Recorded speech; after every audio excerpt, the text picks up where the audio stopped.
Hi there, this is Derek from Pacific Coast Auto, and welcome to another Sunday Question Cast, where I talk about living in Japan, running a company in Japan, exporting cars, and about just cars in general. So I hope you like the Sunday Question Cast. If you have a question, write it in the comments and I'll get to it next week. If it's a question that I feel like answering, we usually do about 5 or 6 questions. So without further ado, let me just set this.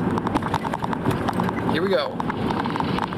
Matt Goblet says, I've got a question. From about the mid-1980s to early 2000s, there was a bloom of high-performance JDM cars from manufacturers like Subaru, Nissan, Mazda, etc. I understand this wave of high-performance cars is commonly known as the Japanese bubble era. After the year 2000, it started to die off. What happened to it? Has Japan stopped making all the awesome performance cars of the 90s? Okay, so in the 80s, Japan was in a bubble economy. What that means is that everything in Japan was overvalued. All the companies were producing too much profit. All of the employees had too much money and were conspicuously consuming. And so this is not sustainable, as we know. And it came crashing down, and when it crashed down, it hurt Japan disproportionately because of the way that Japanese employees are. So here in Japan, if you have a job, then about 75% of your wage comes in the form of your salary. Or, I'm sorry, I got that backwards. Your salary is 75% your wage, and then 25% your bonus. And the bonus depends on the profitability of the company, as well as your ability to work 15 or 16-hour days, like most Japanese people of the 80s did during the bubble era. And so everyone had a lot of money. And then when the bubble crashed, suddenly nobody was getting bonuses. And that meant that your take-home salary had just been slashed by a third or more, in some cases even half, from one year to the next. And this caused a lot of problems. How did it affect the auto industry? Well, the yen at the time of the bubble, when everything was super rich, the yen was really, really cheap. Much cheaper than it should have been during that time. And so what we had is Japanese car manufacturers who were just getting extremely popular all around the world because the 70s had been really good to Japanese cars and the 80s had been really good, and then the manufacturers had mountains of cash, and with this cash they put a lot of it into R&D, and they put a lot of money into cars that were image building cars instead of profitable cars. For example, Celica Alltrack, Subaru Impreza, the Subaru Legacy that came before the Impreza that was so popular in WRC and got Colin McRae into the spotlight. There are so many great 80s cars. Mitsubishi Starion was a really fantastic 80s car. And so during that time, the Japanese companies could do whatever they wanted. They could do no wrong during that time. And when the bubble burst, they were like, oh wow, let's make sure that we don't make those mistakes again. And then they started being a lot more conservative during that time. We still got really good cars up until about 2000, but the reason why is because that's about the end of the life cycle of the R&D that they were putting into the 80s. And then around the late 90s to 2000s, kind of the shift on engineering instead became more about efficiency in the cars and safety than in outright performance and awesomeness that we saw in the earlier times. And so, are we going to see that kind of resurgence? I don't really think so, to be honest. I think instead of seeing a Japanese car resurgence, what we're seeing now is that all of the terrible car companies from the 80s, in particular many Euro brands and American brands, they are great companies now that are producing really, really good products. And Japanese companies are also making good products, but the difference in the quality is just not there anymore. Like if you take a look at the best that Ford or GM can put out, Corvette, the Corvette is super, super competitive against the Nissan R35 GTR. And no matter which way you look at it, they're both fantastic cars. And this, for the consumer, is wonderful, because when the market is so competitive, the person who wins is the buyer. Okay, question 2. Chaz98 says, I'm 17 years old, and I wonder if it's a good idea to import a Toyota Supra Mark IV twin turbo as my first car. And is it hard to import this car from Japan to Sweden? Okay, importing to Sweden is pretty easy, although this year they made some small changes. It's still not that difficult to import there. Toyota Supra twin turbo Mark IV as your first car. I need to find out how you can get that much money for your first car, because my first car was $3,750 and it took me nearly a year to save up for that. And so, yeah, if you can buy that car, that's lucky for you. And then you can be the coolest 17-year-old in your high school. Is it a good car to buy as your first car? Well, I had a crappy car as my first car, and although I spent a medium amount of money on it, it still was a car that was very unreliable and very slow. And so, in some ways, it's really good to have a car that's like that, because it teaches you a lot about mechanics of the car, because when it breaks and you have no money to fix it, then you can fix it yourself. And also, having a slow car teaches you a lot about vehicle dynamics. And I have to say that nowadays, I appreciate the way that a car handles, the way that a car feels, much, much higher than I appreciate outright speed of a car. And so, if I had a chance to get a twin turbo as my first car, well, when I was 16, that would have been a brand spanking new car. And as far as I knew, my city only had one of them. And so they weren't very popular in Canada, and they were very, very expensive. And actually, a little tidbit of information, Toyota dropped the price in like 1997 of that model, maybe 96, by $10,000 a year from one year to the next year, and still not many people bought it. So kind of crazy thing there. In terms of safety, well, it's a dangerous car as your first car because it doesn't have the current safety standards, and I know I'm like a grandpa saying this, but it's true. And then the car is also really fast and really tail happy. And so if you know how to handle it and you're going to be responsible, I don't see a problem with that. But I do suggest you learn how to handle the car if it does break traction. If you can, go to a driving school that will teach you that. There are a lot of driving schools that do kind of dynamic driving. And so if you're driving in the rain and your back end slides out, then you know what to do. And so if I were your dad, which I don't think I'm old enough to be, but that would be my recommendation. I think that you can get the car, and if you're going to be responsible with it and learn how to actually drive it, I don't see a problem with that. Question from Config T. Why is it that all the cars that I've imported into Canada or the US have the exact same smell inside? I call it JDM equals Japanese Domestic Musk. I quite enjoy it. It is true. Japanese cars, a lot of people say this, Japanese cars do smell like Japanese cars. And it's funny because take Subaru for example. Subaru manufactures all their cars in Japan for the Canada and US market. And so they're built side by side with the Japanese models of the cars. And so, let me just not get in an accident here. Okay. And so they use the same glues, the same fabrics, the same plastics inside the car, and it does smell different after it's been driving around Japan for 10 years compared to how it smells in Canada. I would like to see if this is the same with other countries, because it obviously has something to do with the use of the car here in Japan. It may be the humidity or something. The smell is not bad. It's a nice smell. It kind of smells like a new car to me. It's Japanese Domestic Musk. I'm going to have to start using that. Dono Gono says, how does the score system work?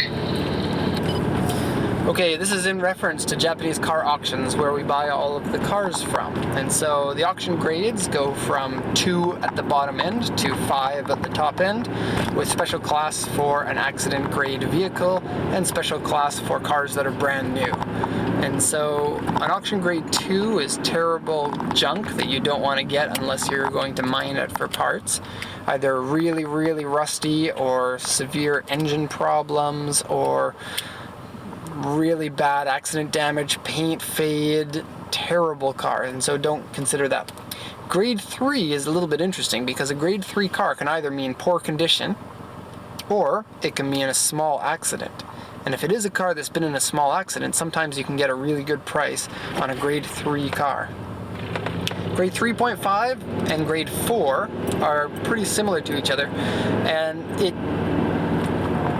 deserves some mentioning that the auction inspectors might grade a car grade 3.5 one day and then grade the same car at grade 4 the next day, just based on how they're feeling. I think that, and some auctions will give easier grades than others. And so I like to tell people that the grading system is just your first place to start at.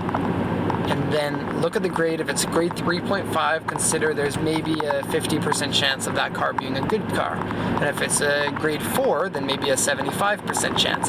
But there are grade 4 cars that are in worse condition than a grade 3.5 car, just because the people who grade them are humans and there's no perfect, systematic way that you can do this with data on the car. It's just an impression, overall impression of the car. A grade 4.5 will be a very, very good car, but still might have some problems. And then a grade 5 should be pretty close to perfect. There is a grade 6, and some auctions have like a grade S for under 1,000 kilometers or brand new cars. So there is the interior grade as well. Interior grade is A, B, C, and D. I think some auctions have an E. And it's pretty simple. A is near perfect. B is very, very good. C can be hit and miss. Sometimes it's good, sometimes it's not. Depends on what's wrong with it. And D is usually always bad. D usually means some of the interior has been stripped out though, so some people want cars that already have the interior stripped out, and in that case a D grade can be okay for you. It can be a very good interior, but just missing a seat, the carpets, and some pieces of the dashboard or something. And so it really, I recommend grade B. Sometimes grade C is okay. Bushman Canuck says, do you ever have parts installed for customers? What about sourcing and shipping parts? Thanks. We have done special things for customers, but the way that it is, it's not a very good deal for the customers in most cases. And the reason for that is because I need to outsource this to another company, and then the customer talks to me about what they want, and then I talk to that company about what they want, and that company talks to me about some problems with doing the work or questions, and then I talk to the customer, and there's a lot of go-between there. And then because work in Japan is expensive, work on cars, mechanical work, tuning, parts, because it's expensive here, I don't feel like I want to mark up the price for me doing any of this go-between work. And so in the past, I've never taken any profit. I didn't think that it was a reasonable price for the customer to pay. But on the other hand, doing hours and hours of work without getting paid, it's okay if you have hours and hours to put into something like that, but we're a very busy company now, much busier than we were even last year. And so I simply don't have the time to put into some free work like that. And even if it was paid right now, I wouldn't have time to do it myself and would have to hire somebody to do that. And that's not a direction that we want to go in at this point. Now, the next step for my company that I would like to get into is opening my own shop to do work. And I have in my mind some people that I want to hire for this. And right now it's a matter of finding a location that I like, that is suitable, and that's not very easy. Finding a location here in Japan is really, really difficult because the land is really expensive and you have to give a present to the landlord when you move in, and it's not a cheap present. We're looking in the range of about 100,000 to about 300,000 yen per month for a small lot. If we get one for 300,000 yen, then our first month's payment will be about 1.5 million yen, or about $15,000 on a $3,000 a month place. And that's deposit, real estate, insurance, and gift money. And this gift money drives me nuts, but that's the way that it is here. And if you're moving to Japan, you have to give this gift money too for apartments as well. It's just that commercial lots, the gift money is a lot more. Where your regular apartment might be 1 month or 2 months gift money, for commercial is usually 4 up to, well, in the past it was up to about 10, but that was kind of during bubble times. Now you don't see much higher than 6 months rent. And so, very difficult. And especially, we live in Yokohama. I really like Yokohama and I don't want to move away. And it's way, way, way more expensive here to get land, especially in the city, than it is in other cities. And that's why you won't find very many exporters that are here in Yokohama. Most are in Nagoya or Osaka, where the land is a lot cheaper. Here, because Yokohama is right next to Tokyo, the land is expensive, and I really want to get a place that's not more than about a 15-minute drive away from my apartment, because I want to enjoy quality of life and don't want to waste time driving to and from work. And so, very, very difficult. Anyways, a little bit off topic there, pardon me. Final question. This one is from Review Ass USA. I have a question. How much would an RB26 DET of any Skyline cost in Japan?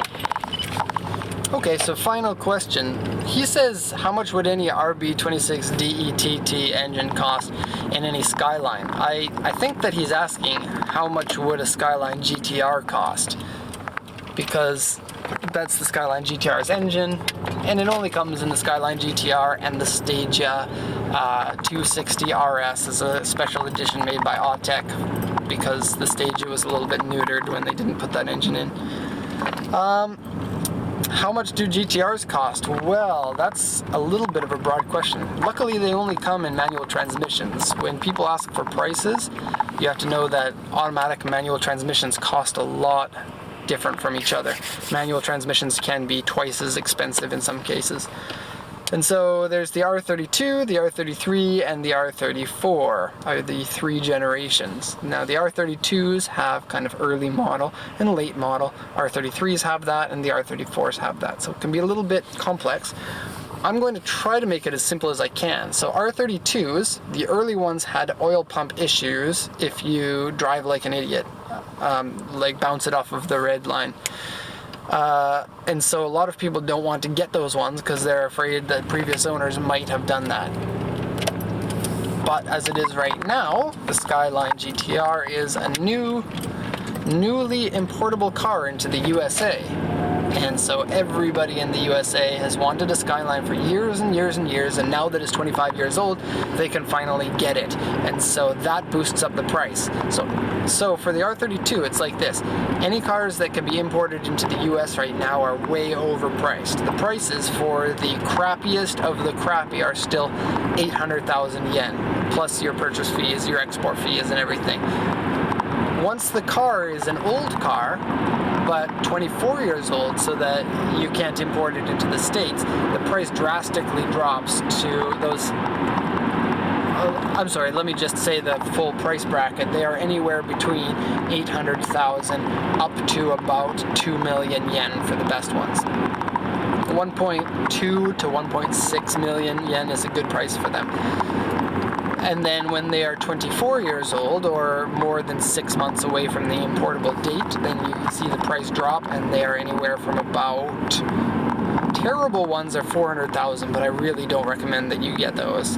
I would say anywhere between about 750,000 to about 1.2 million. And then the late model R32s are probably about 20% more than that, maybe 30% more. The R33s are similar in price to the R32s. I would say you're looking at about 800,000 to about 1.4 million for the early ones, but the late ones, and you can notice the late ones are different because the headlights are different. They have the projector beam instead of the dual, I don't know what you call them, sealed beam, whatever. So the early generation have two kind of headlights, and then the later ones have a circular one instead of rectangular.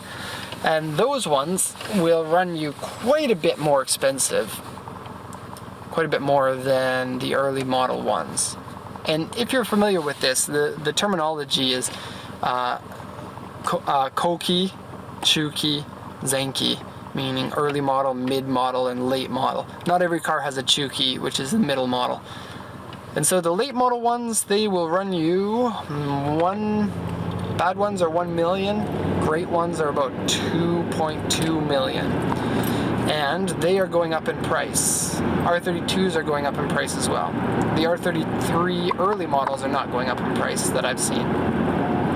And the R34s, I only have experience with the early model ones because they're the only ones I can send to Canada, and that's our biggest market. And so they are 2 million yen to 3.5 million yen. My recommendation for the Skylines is if you're going for looks and street cred, then an R34 is by far your best chance because it is the most iconic one and the one that is most sought after, but it is very expensive. If you're going for personal driving pleasure, then the R33 is probably your best bet, especially the late model ones. They handle very good, they drive very well, and the price is not insane like the R34s are. They're very, very similar to the R34s in terms of mechanics and driving feel. And so that's my recommendation. Go with the R33 if you like driving. Go with the R34 if you want the whole package. And there's nothing wrong with going for a car based on the looks, because that's how most people buy cars. And probably I don't even need to say this, because people buy cars based on their general feeling of the car, their gut instinct of the car, and so you can't really be realistic about it. If people are being realistic about driving, then they'll probably buy a Camry or something. But that's why we like sports cars, because we buy them with our heart. So that's going to be the end of the cast. Thank you for watching. Click the little red subscribe button at the bottom and I'm going to get happy. We have, I think, 180 subscribers now in 3 weeks, so that's good. My regular channel is at about 6,800 subscribers, and so check that out. It's Pacific Coast Auto, and we do the walk around videos of the customers' cars. And so, if you have any questions, please write them in the comments section, and I'll get to them next Sunday. Every Sunday for Questions Cast, every Wednesday for Wednesday Topic, and odd videos here and there whenever I decide to press the record button on my camera. So, thanks a lot for watching, and have a good day.